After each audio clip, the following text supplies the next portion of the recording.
प्यारे बच्चों, प्यारे पेरेंट्स, आप लोग जैसा एक चीज सुन रहे होंगे आपके व्हाट्सएप ग्रुप पे सोशल मीडिया के थ्रू कि एसबीएस फाउंडेशन क्या है। तो आपको उसी एसबीएस फाउंडेशन से रिलेटेड कुछ रोचक जानकारियां, ठीक है, ये एसबीएस फाउंडेशन बनाया क्यों गया है, ठीक, किस इसका, ठीक, हमारा एम क्या है, और हमारे जो स्टूडेंट हैं, हमारे जो प्यारे बच्चे हैं, उनके लिए बेनिफिशियल कैसे है, तो उससे रिलेटेड हम आपको कुछ रोचक जानकारी देंगे। हमारे साथ जुड़ रहे हैं हमारे वाइस प्रिंसिपल सर मिस्टर एसन शर्मा जी। तो वेलकम एसन सर जी,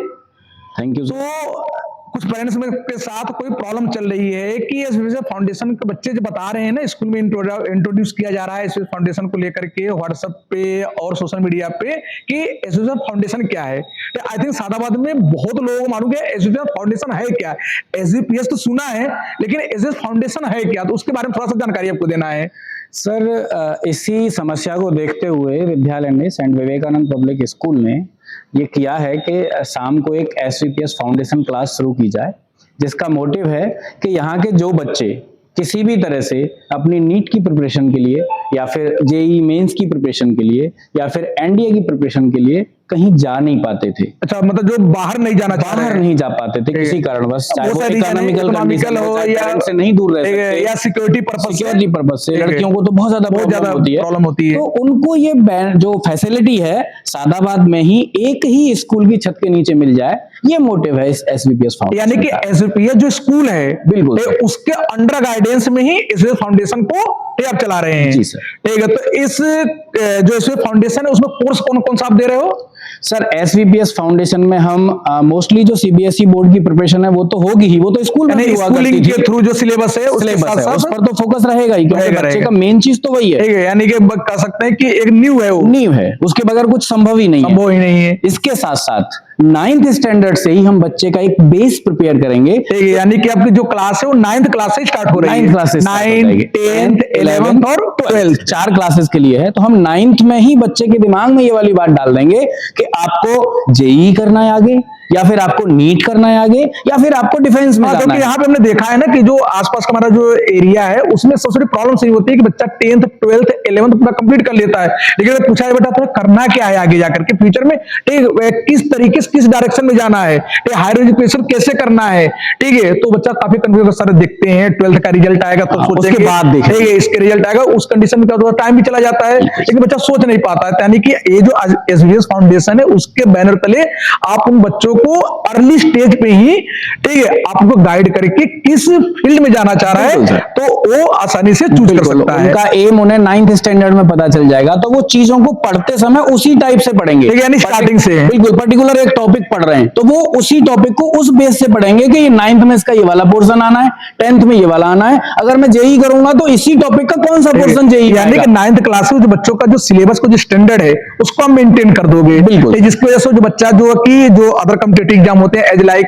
आईआईटी, बिल्कुल, नीट, सीईटी, एनडीए या ओलंपियाड होते हैं, उनके जो सिलेबस के जो स्टैंडर्ड होता है वो थोड़ा सा अपने जो स्कूलिंग का सिलेबस थोड़ा हाई होता है, ठीक है, तो उसमें आप अच्छे से बच्चा कंप्लीट कर पाएगा, ठीक है। तो इसके रिगार्डिंग हमारी जो फैकल्टीज हैं, ठीक, उन फैकल्टीज के बारे में मतलब थोड़ा सा पेरेंट्स कंफ्यूज हो रहे हैं कि क्या किस तरह कैसे। सर, इसके लिए जो फैकल्टीज हैं, जो फैकल्टी हमारे यहाँ लग रहा है हमको कि वो कैपेबल हैं, कॉम्पिटिट करेंगे इस चीज को, उस पहले तो स्कूल की फैकल्टी को यूज किया गया है, लेकिन कुछ सब्जेक्ट के लिए हमने बाहर की फैकल्टी को भी हायर किया है। बाहर के फैकल्टी आएंगे, बिल्कुल आएंगे सर, अपने स्कूल के फैकल्टी के साथ साथ बाहर की फैकल्टी जो क्वालिफाइड, वेल क्वालिफाइड, यानी कि जो इस क्षेत्र में यानी कह सकते हैं कि जो वेल नोन फेस होगा, बिल्कुल वेल नोन फेस होगा, बिल्कुल, ठीक है। तो और थोड़ा सा कंफ्यूजन हो रहा है कि जो आपका जो फीस है ना, फीस को लेकर के बच्चे थोड़ा कंफ्यूज हो रहे हैं कि शायद उनको पता चला है कि ये जो फीस,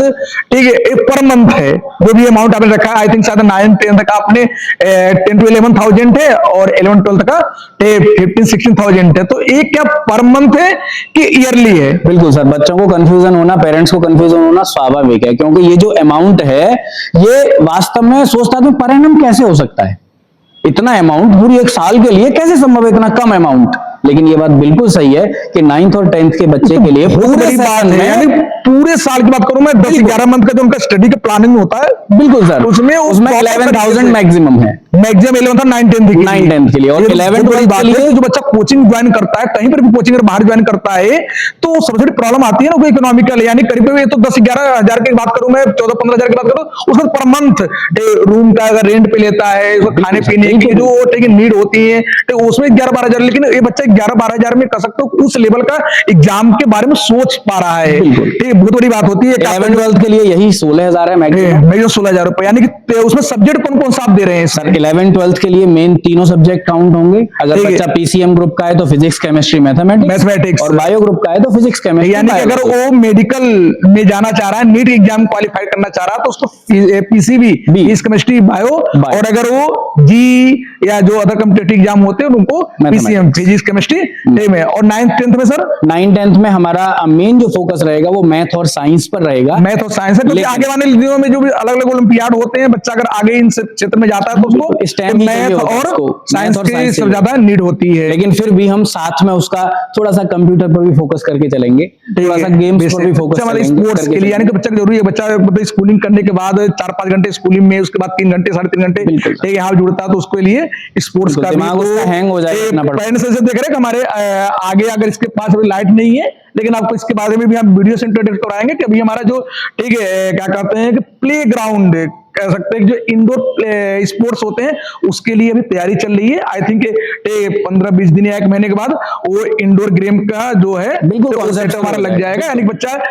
यहाँ पे पढ़ाई के साथ साथ, ठीक है, वो आधे घंटे, पौन घंटे, 20 मिनट वो अपने बॉडी को, अपने माइंड को रिलैक्स कर सकता है कि इसके माध्यम से, स्पोर्ट्स के माध्यम से। ठीक है, तो आप लोगों ने देखा कि हमारे सर हमारे साथ जुड़े, जो आपकी जो क्वेरीज थी उसको उन्होंने अच्छे तरीके से बताया। इससे रिलेटेड अगर तब पर भी अगर आपके पास कंफ्यूजन होता है, तो एक बार जरूर आप इसमें, ठीक है, जो आपके बच्चे हैं, जो बच्चे करना चाह रहे हैं बहुत अच्छे तरीके से, कि उनको माइंड है कि भाई कि नहीं हम इस एग्जाम को अच्छे से कर पाएंगे, अर्ली स्टेज पे उनको पता चल जाएगा, और बहुत अच्छे से हमारी जो फैकल्टी है उनको एनहेंस करके, आई थिंक आने वाले दिनों में जो सादाबाद है, हमारे स्कूल के जो बच्चे स्कूलिंग करते के साथ साथ अदर कॉम्पिटिटिव एग्जाम निकालते हैं, तो ये जो बच्चे होंगे, तो आई थिंक ये बहुत अच्छे से कंपीट करेंगे। ठीक है, तो जो हमारे बच्चे हैं, वो अगर किसी तरीके से कोई भी कंफ्यूजन है, तो स्कूल ऑफिस में आकर के, ठीक है, उस कंफ्यूजन को दूर करें। और रजिस्ट्रेशन स्टार्ट है, 16 मार्च को उनका एंट्रेंस एग्जाम अभी रखा गया है, तो एंट्रेंस एग्जाम के क्वालिफाई करने के बिहार पे उनका, ठीक है, सिलेक्शन होगा, एडमिशन होगा। ठीक है, नेक्स्ट वीडियो में आपको बताएंगे कि कौन कौन सी फैकल्टी हमारे साथ जुड़ रही हैं, उनका फेस भी आपके सामने लेकर के आएंगे। तब तक के लिए थैंक यू, नमस्कार।